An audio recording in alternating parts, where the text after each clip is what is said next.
నమస్తే సార్. నా పేరు కల్లూరు లక్ష్మీరెడ్డి సార్. ఉండేది బాలాజీ సార్. ఇప్పుడు నిన్న గంగనేని ఆయన శ్రీహన్నాడు ఆయన ప్రెస్ మీటింగ్ పెట్టింది కదా సార్. ఆయన చెప్పడం అన్ని అబద్ధాలు చెప్పినాడు. వెంకటస్వామి అనేది వెంకటస్వామి మోసం చేసిండు. ఒకసారి ప్రెస్ మీటింగ్ పెట్టుండాలి. ఆ వెంకటస్వామికి అనేది వాళ్ళ ఇల్లు ఆఫీస్కి ఇచ్చిండు. వెంకటస్వామికి ఇచ్చింది ఆఫీస్కి. దాదాపు 2 సంవత్సరాలు పైన సార్. కానీ అది కోటేశ్వరరావు అని చెప్పి నేను చెప్పిండు. ఆయన పేరు బయట పెట్టలే, వెంకటస్వామి పేరు బయట పెట్టకుండా కోటేశ్వరరావు అని చెప్పిండు. ఆఫీస్కి ఇచ్చి అది నా దగ్గర డబ్బులు నా కొడుకు అమెరికాలో ఇల్లు కట్టిస్తున్నాడు, అమెరికాలో ఉన్నాడు, నువ్వు నా సొంత పెద్ద కూతురివి అని చెప్పి నమ్మపలికిచ్చి నా దగ్గర డబ్బులు తీసుకొని పాన్సర్ నోటు మీద సంతకాలు పెట్టి అన్నీ డబ్బులు అడుగుతుంటే వెంకటస్వామి కూడా మోసం చేసిండు. జరిగిపోయిన తర్వాత వెంకటస్వామి మోసం చేసిండు. పెద్దనైనా నాకు డబ్బులు అవసరం ఉండవై నేను అడుగుతూ ఉంటే ఇదిగో ఇస్తాను అదిగో ఇస్తానని చెప్పి నేను డబ్బులు ఒత్తిడి చేయంగా నేను పాన్సర్ నోటు ఇది కోర్టు నోటీసు పంపించిన తర్వాత నేను పంపించిన 4 రోజులకి నా మీద కేసు పెట్టిండు. నాకే డబ్బులు బాయకుండా కేసు పెట్టి ఏంది పెదనాయన అంటే నాకు మళ్ళీ నోటీసు పంపించి మానసికంగా నన్ను ఇబ్బంది పెట్టి డబ్బులు ఇవ్వకుండా ఆ ఆఫీసు కూడా బలవంతంతో మనుషులు పెట్టి ఇల్లు ఖాళీ చేయించి నన్ను ఆడ ఉంచకుండా వాళ్ళ అల్లుడు నేను లాయర్ని బండా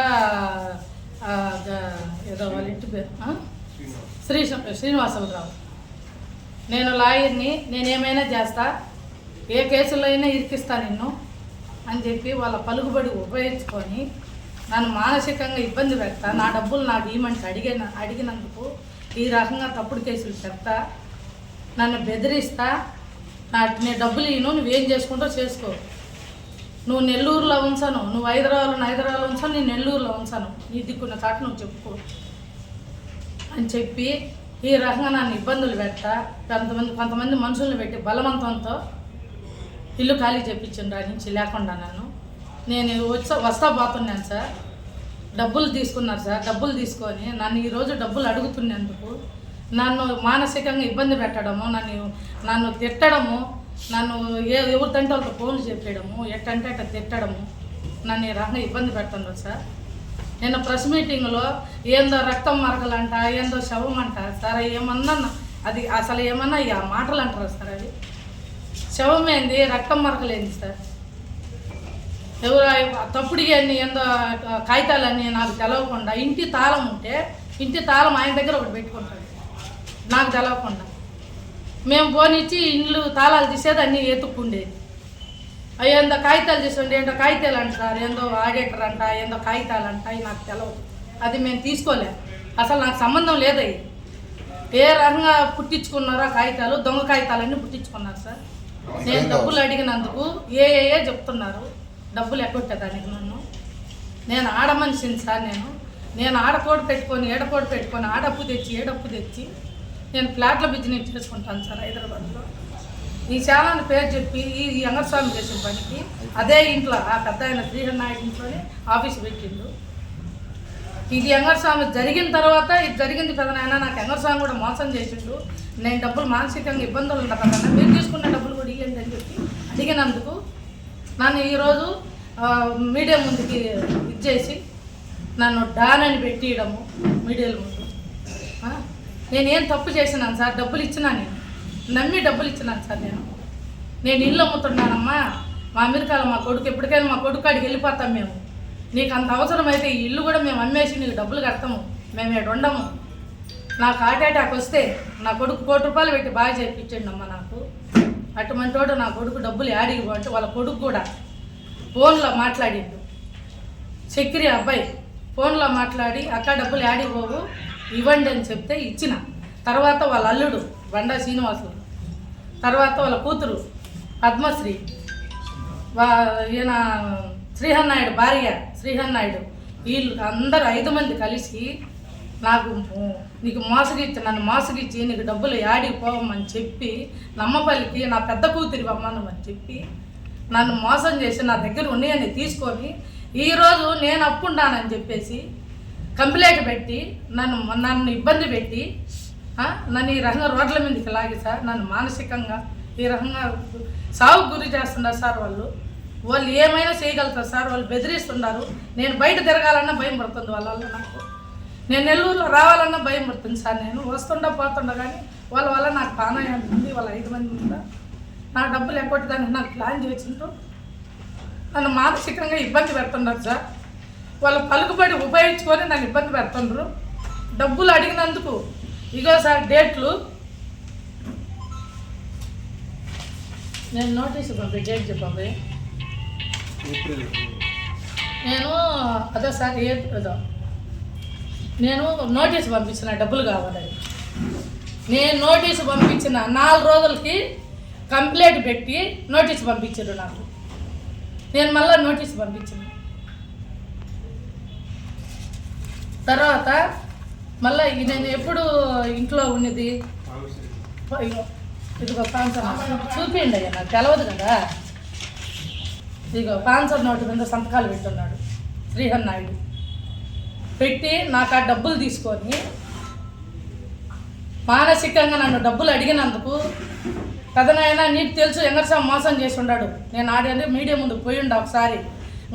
నాకు పరిస్థితి బాగలేదు కథనైనా అని చెప్పి నేను డబ్బులకి అడిగితే నేను నోటీస్ పంపించినానని ఆ నోటీస్ కోసము కంప్లైంట్ పెట్టిండ్రు నా మీద. ఆమె మాకు బాకీ ఉంది, ఆమె మమ్మల్ని మోసం చేసింది అని. ఏందో స్లిప్లు అంట సార్, నాకు తెలియదు. ఏందో బ్యాంక్ అంట ఏంటంటే చెప్తాను. అవి నాకు అర్థం కాలే, నాకు తెలియదు. అవి నేను వాళ్ళకేమి ఇవ్వలేదు. ఆ ఆఫీస్ తాళం ఎప్పుడు ఆయన కాడే ఉండేది, ఆయన శ్రీహర్ నాయుడు కాడే ఉండేది తాళము. ఒక తాళం మా దగ్గర ఉంటే ఒక తాళం ఆయన కాడ ఉంటుంది. న్యాయం ఉండాలి సార్. ఇప్పుడు ఈ రకంగా డబ్బులు నా దగ్గర చదువు లేదని కదా నువ్వు బ్యాంకుకి పోలేవు, నీకు రాదమ్మా, నువ్వెవరన్నా పంపియమ్మా అంటే నేను పొద్దులు ఎవరైనా పంపించినా నేను హైదరాబాద్ నుంచి వచ్చేటప్పుడు కానీ నేను బ్యాగులో పెట్టుకుని నీకు డబ్బులు ఇవ్వడం కానీ నీ ఇంట్లో అన్ని మనం మాట్లాడుకోవడం కానీ జరిగింది కదా. నువ్వు సంతకాలు పెట్టి ఉండవు కదా. నీ కొడుకు నీ కూతురు నీ అల్లుడు కూడా మాట్లాడి ఉన్నారు కదా నాతో. డబ్బులు యాడిపోవు, డబ్బులు ఇవ్వమ్మా, వాళ్ళ కొడుకు అమెరికాలో జాబ్ ఉంది, నీ డబ్బులు యాడిపోవు. నేను అందుకే కదా నా మంచితనం తాడే డబ్బులు తెచ్చి ఇచ్చిన, కొన్ని డబ్బులు నా దగ్గర ఉండే డబ్బులు ఇచ్చిన చేసిన. ఈరోజు నేను డబ్బులు అడిగినందుకు కేసు పెట్టినావు. కేసు ఎప్పుడు పెట్టినావు? నేను నోటీస్ పంపించిన తర్వాత పెట్టినావు. ఈ రకంగా మానసికంగా ఇబ్బంది పెట్టి సార్ నాకు ఎట్లా అయిపోతుందంటే సార్ నాకు తిరగకుండా నన్ను మానసికంగా ఇబ్బంది పెడుతుంది. ఇప్పుడు నాకు మీడియా ముందుకు నేను రావాల్సిన అవసరం ఉందా సార్? చెప్పండి. నేను ఎంత మంచిగా అడిగినా పెదనాయన, నా సొంత పెద్ద కూతురు అడిగివే పెదనాయన డబ్బులు పెదనాయన యంగస్వామి గురించి నీకు ఆల్రెడీ నేను వినుండవు పెదనాయన, నాకు మోసం చేసి నేను మీడియా ముందు కూడా పోయిండా పెదనాయన. మీరా ఏంటి పెదనాయన అంటే ఇగో ఇల్లు అమ్ముతున్నానమ్మా, ఇల్లు అమ్ముతాను, మేము అమెరికా వెళ్ళిపోతున్నావు, నీకు డబ్బులు చక్కలు చేస్తాను నువ్వు. ఇప్పుడేం చెప్తున్నావు? మాకు బాకీ రూపాయి బాకీ లేదు, ఏందో కాగితాలన్నీ చెప్తున్నాడు, ఏందో శవమంట, ఏందో రక్తం మొక్కలంట. సార్ ఏడన్నా ఎంక్వైరీ లేకుండా ఒక మనిషి ఇది చేస్తే ఉంటుందా సార్? ఎక్కడన్నా రక్తం మరకలు ఏంది, శవం ఏంది సార్? అంత దారుణంగా చెప్తున్నాడు సార్ ఆయనకు ఎవరు చెప్పిస్తున్నాడో ఆయనే చెప్తున్నాడో అర్థం కావటం సార్.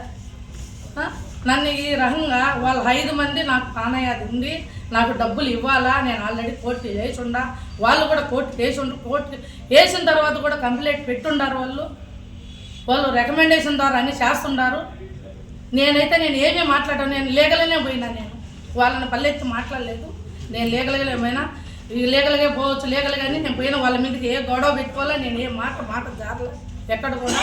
ఇప్పుడు అన్నీ వాళ్ళు అన్నీ నన్ను బెదిరియడం అయితేమి, నేను నెల్లూరులో ఎట తిరుగని చెప్పడం ఏంది, నువ్వు హైదరాబాద్లో ఎట తిరుగుతాను బెదిరియడం ఏంది. బండా శ్రీనివాసరావు వాళ్ళ అల్లుడు, వాళ్ళ కూతురు, వాళ్ళ కొడుకు అమెరికాలో ఉంటే చక్కెరి, ఆ అబ్బాయి అక్కడి నుంచి మనుషులు పెట్టి బెదిరియడం, ఈ రకంగా చేస్తుంది సార్. నాది ఏ తప్పు లేదు, నా తప్పు ఉంటే నేను ఇంత దూరం రాను. వాస్తవంగా నేను డబ్బులు ఇవ్వాల్సి ఉంటే, నేను వాళ్ళకి బాకీలు ఉండుంటే నేను ఎందుకు అప్పుడే వాళ్ళు నా మీద కంప్లైంట్ పెట్టొచ్చు కదా. నేను నోటీసు పంపించిన తర్వాత ఎందుకు కంప్లైంట్ పెట్టిన వాళ్ళు? ఇన్ని రోజుల నుంచి పెట్టొచ్చు కదా, నాకు డబ్బులు ఇవ్వాలి, ఇగో నా కాడ ఇవ్వడానికి ఉంది అని చెప్పి పెట్టొచ్చు కదా వాళ్ళు. నాకు ఏ డబ్బులు వేయలేదు, ఏ డబ్బులు తీసుకోలేదు. నాకు డబ్బులు ఇవ్వాల్సింది వాస్తవం. 70 లక్షలు దాకా ఇచ్చుండా, ఆడ 25 లక్షలు దాకా ఇచ్చుండా. నాకు సాక్ష్యాలు ఉండవు, నేను యాడిచ్చింది. నేను ఆడ కేసు వేసినా, ఏడ కేసు వేసిన, హైదరాబాద్లో కేసు వేసిన సార్. నెల్లూరులో చేసేసినాను సార్. నన్ను ఈ రకంగా మానసికంగా ఇబ్బంది పెడుతున్నారు సార్.